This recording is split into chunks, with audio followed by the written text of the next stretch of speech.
No money, more problems. We're going to be taking a look at Edward Kinn's interesting article released a couple of days ago, in particular where he talks about the future of Lunar Classic, and equally the recovery has begun. We are moving 4.5% with a very nice upward push in terms of price, and it doesn't show any signs of stopping. Let me take a look at all of that and the big news about to launch in a couple of days. So if that's something you like, then be sure to subscribe to the channel, give it a thumbs up if you're holding Lunar Classic, and let us get into it. So we see the market, let me just refresh the page, 806.26 billion, marginally just down 0.17 off that big correction about this time last night. 0.22% on the 24 hours, 16.7. Now everything's kind of equivalent and making itself right. We'll take a look at the bit more technicals in just 1 second. ETH at 1182 has stepped up a little bit, and then as we scroll down we see XRP starting to move a little bit, as well as Polygon. Obviously those Trump NFTs going pretty insane over on the Polygon network. DeFi at the minute, really tough to be in DeFi. DeFi not moving too much at all. Chrono's still down at that 5 cents as we continue our way down. We get to the 42nd highest ranked cryptocurrency, Terra Lunar Classic, currently trading 14.34. Now if you remember, it bottomed out in the 12s last night. Pretty crazy. We can see there 10% up against Bitcoin, 7.32% up, and is starting to move $120 million, and we head up back to that $1 billion market cap, which is always kind of good to see. If we take a look at the technicals, we will come back to this, but you can see this very nice aggressive step up. It happened about 15 minutes ago, 22:35 my local time, but an aggressive move up, topping out in the 14.6s. Would be nice to head back over that 15 mark, but we'll see. There is definitely a fight going on around that 14.4 level, but we'll have to see what happens. Now, getting into this article from Edward Kinn. Now, there's been a lot of debate, a lot of noise, a lot of infighting, whatever you want to call it with Lunar Classic. There has been everything with Proposal 1130, reminting of tokens, equally the tax now that remints 50% of it. There's a lot of things going off, but there is some really good points in this article, and probably some real balance in terms of the future of both Lunar Classic and, importantly, the Terra Rebels. So I'm not going to go through everything. I will leave the link to this article in the description so you can come and check it out at your own leisure, but I guess just important to kind of walk through what it looks like and walk through what it feels like, and for me, pulling out the most important points I think in this article.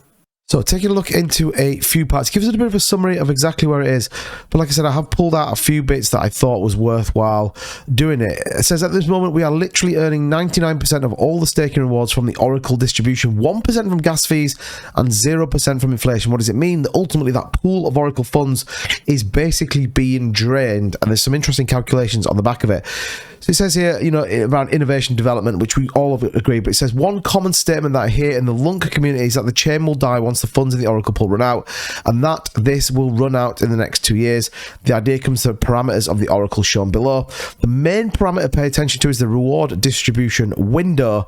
This states that the percentage Oracle distribution every voting period should be calculated over a span of 1.7 years. Thus, if there were a constant linear distribution out of the pool, it would deplete in the amount of time the rewards computed over the voting period.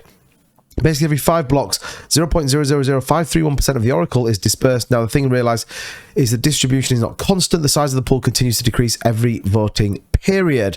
Now, there's a lot of maths that goes into this, but ultimately, what does it mean? We have to find a way to replenish the Oracle pool, which in my opinion isn't minting coins. We have to find a way around that. We have to get the supply down. We talk about building layer 2s, we talk about decentralized applications coming on, but ultimately, whenever there is over 6 trillion coins, we have to try and get that supply down. And Edward Kinn kind of talks a little bit about how that can be done. So he says here, let's make this concrete and put some hard numbers. As of December 13th, we have about 272 billion LUNC and 935 million USTC in the Oracle pool. Now remember, the Oracle pool is for staking. The community pool is what we use for building applications, incentivizing companies and projects to come on board. It says if you want to see the current state of the Oracle pool, you can click here. And this basically takes you directly to the wallet in which it sits in, so you can see the Oracle pool wallet there, sat in there with all the other tokens as well that sit in there. Doesn't show the transactions at the minute, but you can see as it's loading, 271 billion is 271 billion is what's in there. Now, it continues on this.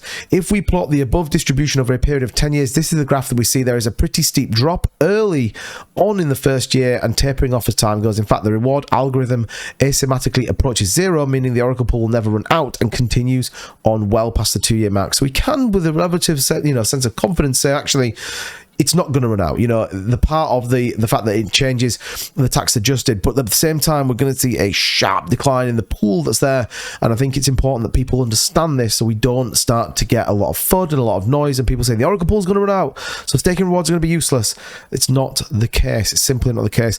And the idea being is that the value goes up as the staking rewards come down. And that is where you see the both things. Because otherwise, if the staking rewards don't then pay the validators, then what's the point of the validators doing it? And I think we all have to be mindful of that.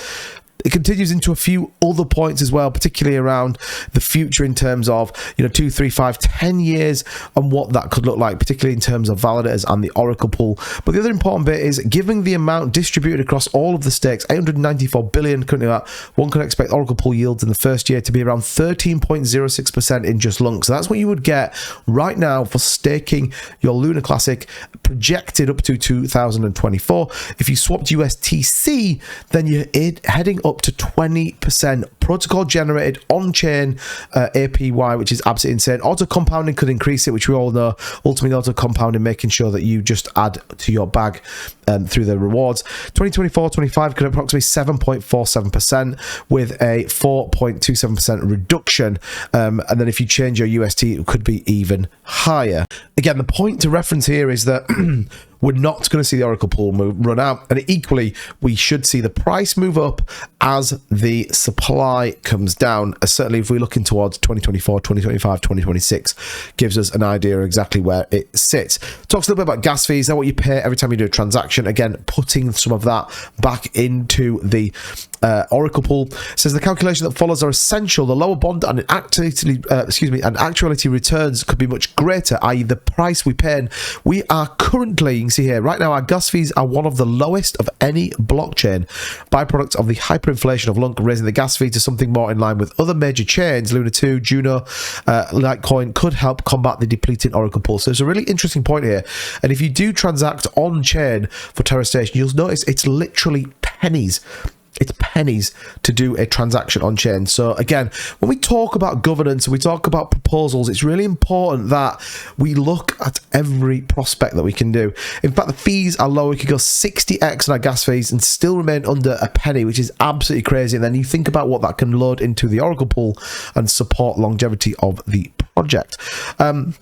It talks a little bit about inflation as well. Finally, the last term of the staking rewards computation is inflation. Inflation is at 0% right now, provides no contribution to current staking rewards. It's normally set around 7% on Luna V2. So again, it's another way we can fund some of these. And I think as we move on and we develop in terms of Luna Classic, it is important to understand the potential of some of these. Now, here is something very, very interesting. But before I'm going to get into that, be sure to subscribe to the channel if you haven't already and you're liking this content. It's dead simple. Click the subscribe button, turn the notification bell on so you know we go live. Also leave a like on this video if you are finding this useful. But the present state, here's where this summary of the current state of the chain with regard to the layer 1 status. These items was what left the old chain, as well as some improvements made to the layer 1. Many core upgrades are necessary.